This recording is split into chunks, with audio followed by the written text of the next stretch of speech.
Hello, I'm Maddie. I'm Karina. And this is Everything But the Fairy Tale Sink. Today's episode is there's a lot of Native American urban legends out there, but the one I'm specifically talking about today is the Wendigo. And full disclosure, we did film this episode before. However, right before I started editing, I was doing a little more research, realized I got some things wrong. So we're going to re-record to have a more accurate episode. Mm-hmm.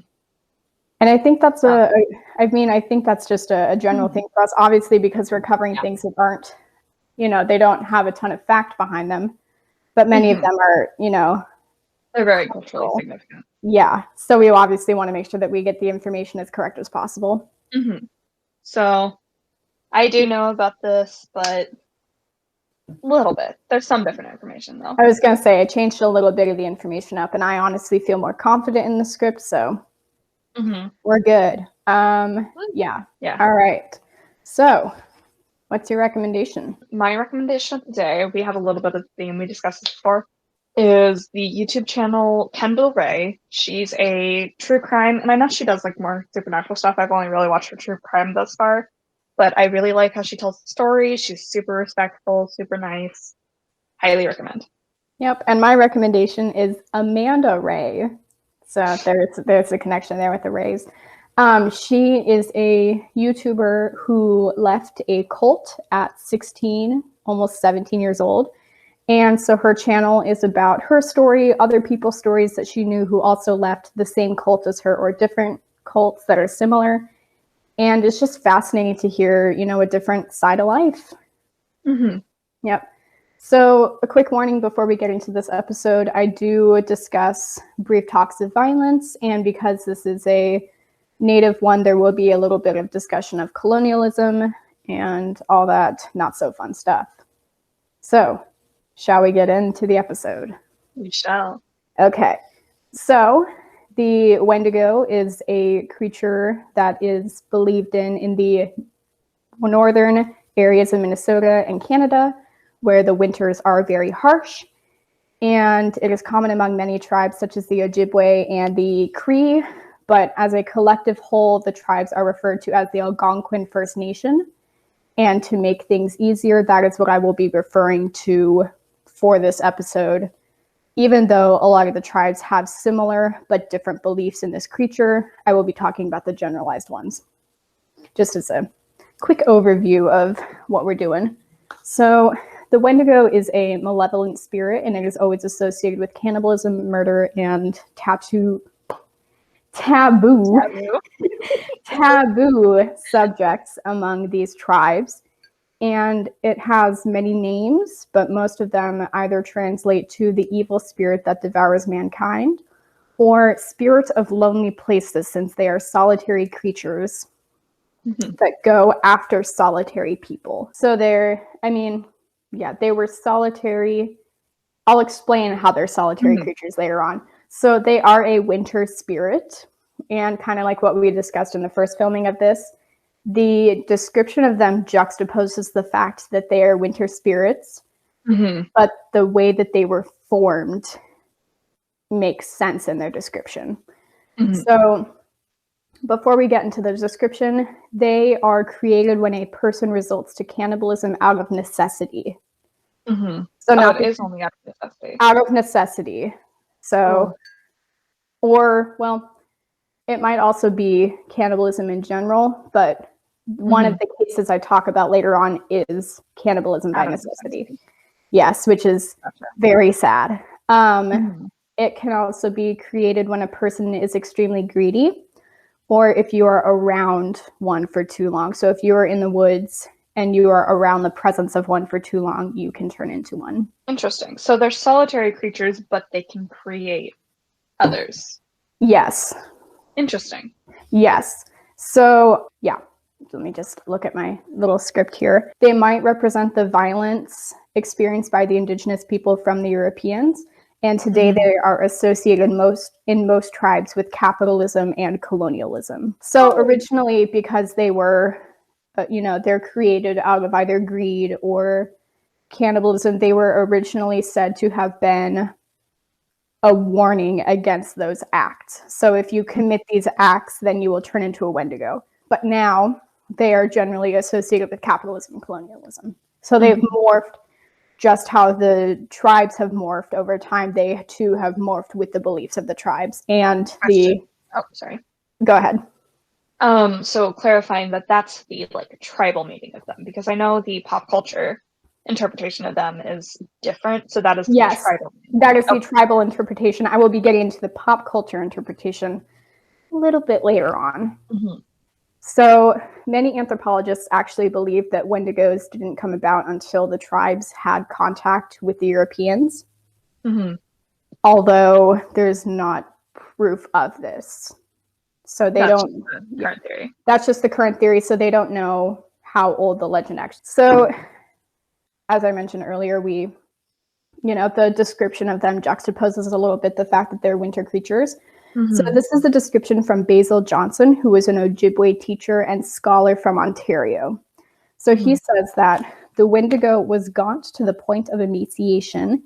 Its desiccated skin pulled tightly over its bones, with its bones pushing out against its skin, its complexion the ash gray of death, and its eyes pushed back deep into their sockets. The Wendigo looked like a gaunt skeleton recently disinterred from the grave. What lips it had were tattered and bloody, unclean and suffering from suppuration of the flesh. The Wendigo gave off a strange and eerie odor of decay and decomposition, of death and corruption. I don't like that description at all. I know you couldn't see me, but I was like literally, that's really creepy. Yeah, so that oh, go ahead. Sorry. So that is one of the descriptions. Obviously, there are many descriptions, and each tribe has a little bit different of a description. Some tribes say that they're extremely tall. Some say that they're just the normal height of a human being. However, they're always emaciated, and they never have antlers, despite what pop culture says. Yeah, no, I was going to say, it's funny to me that pop culture has changed the way they look. Because honestly, like this description you just gave, what was the name of the person? Basil Johnston. So Johnston's description is honestly the creepiest thing I've heard. I don't like that at all. Yeah. And I don't know why it's not like scary enough for Hollywood, but Hollywood. Yeah, exactly. And another thing is that they have glowing eyes. And sometimes they're described as having owl-like eyes. So when you're in the woods at night and you see the eyes and it's always an owl, they're said to have eyes that are like that. So, question. Yes. Is it eyes as in like if you shine a light on them, they'll glow, or just like always glowing? I think they're always glowing. Ooh, icky. But then again, obviously descriptions vary from tribe to tribe. So some of them have glowing eyes, some of them don't. Some of them have the sunken in eyes, but I will talk more about their eyes in a little bit. Of course, we're going to talk about eyes. So Wendigos are cursed to roam the earth, and they're never satisfied until they eat another person. However, when they do get another person, they just don't stop eating it because they were so greedy in life that greed can never be filled even after. So will they only eat one person, or? They stalk one person at a time, but they always will go after people. They have a way of isolating their victims that I'll discuss in a little bit. So Wendigos sometimes have powers, sometimes they don't. Again, it varies tribe to tribe, but they are said to be able to mimic human voices and cries for help, which is how they are able to get their victims. So if you're in the woods, you're solitary, you're hunting, that's when they try and get you, is because you're alone, you're isolated. More often than not, you don't have very many things to defend yourself other than your hunting weapon. So they go after you. Interesting. If you do come in contact with the Wendigo, survival is extremely unlikely. And if you do survive, you will never be the same. It just changes you. So they are incredibly fast hunters, which, might not make the most sense considering the fact that they're emaciated. But they're very fast and they don't give up the hunt. So if once you are being chased, they won't stop until they get you. if you do want to beat one, fire is probably your best option, but you have to find a way to light it on fire. Oh. Yeah, so bullets don't really do anything. anything. Chase it away with fire as well. No, you can't wave fire in front of it. You have to somehow find a way to light it on fire. Interesting. Yes, another way to, if you are not already being chased by them, is to stay completely still. Like, don't even move. They have very poor eyesight. But if you look them in the eye, all bets are off. Okay. And going indoors, either into a tent or to a shelter, does not stop them. They're able to get inside these shelters and they end up, it's not good. No. I mean, this is just another reason to just use the buddy system. Yeah. Because you have to hunt solitary people. So just if you have to go out in the woods, just take a buddy. To this day, Native cultures still blame disappearances on Wendigos. Because, you go missing in the woods. Yeah. Anyways, so before we get into pop culture, I want to talk a little bit about two specific people that, when I was doing more research, they were associated with the Wendigos. So one of them is a man by the name of Jack Fiddler. He was a Cree Indian who is a famed Wendigo hunter. And he boasted to have claimed 14, which I don't know how, but props to him for being able to survive that many Wendigo attacks. And his story is actually quite fascinating, so I'm not going to get too in depth on it because there is a lot to talk about. But he went through this whole process of being a Wendigo hunter and was later arrested for murder because they thought that by him killing the Wendigos, he was killing human beings as well. Interesting. So yes, go look up Jack Fiddler. I will probably put the name, on in screen. a little text box on screen so people can remember. But he has a very interesting story. Do you have any source or anything to recommend to people? You can put it in the description box if you do. Yes. So as per every single episode, all of the sources that I use would be in the description box. So quite a few of them actually mention this man, but if you search his name as well on Google, he just shows up. There's YouTube videos on him. There's articles on him. So yeah. Good to know. The second man I will be talking about is a man by the name of Swift Runner, and he too was a Cree Indian. Again, I won't get too in depth on his story, but if you Google him, and many of the sources mention him as well, he has a sad story that I will be sharing a little bit of. So in the extremely harsh winter of 1878, he and his family were suffering from starvation. So his oldest son was the first to die of starvation, and through necessity, he was driven to cannibalism, which is very, very heartbreaking. He was unable to reach the rations from the Hudson Bay Company at the time, which was 25 miles away. And because the snow, it was just such a harsh winter, he could not, go get the help that he needed. He was arrested and tried for the crimes and claimed that he was possessed by a Wendigo spirit at the time. And despite the fact that they were able to prove that he was not entirely responsible for the crimes, he was sadly hanged for them. No, that always sucks when you hear stories about that, because you don't know what.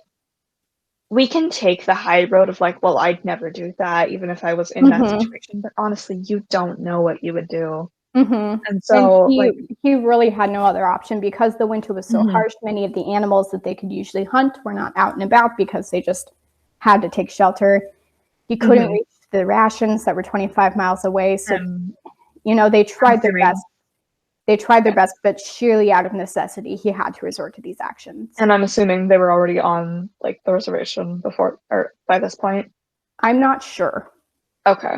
Because it was 1878, and much of the story shares his backstory in some of them. Again, he was just a normal family man. He had 6 children, but because of all of this, yeah. Yeah.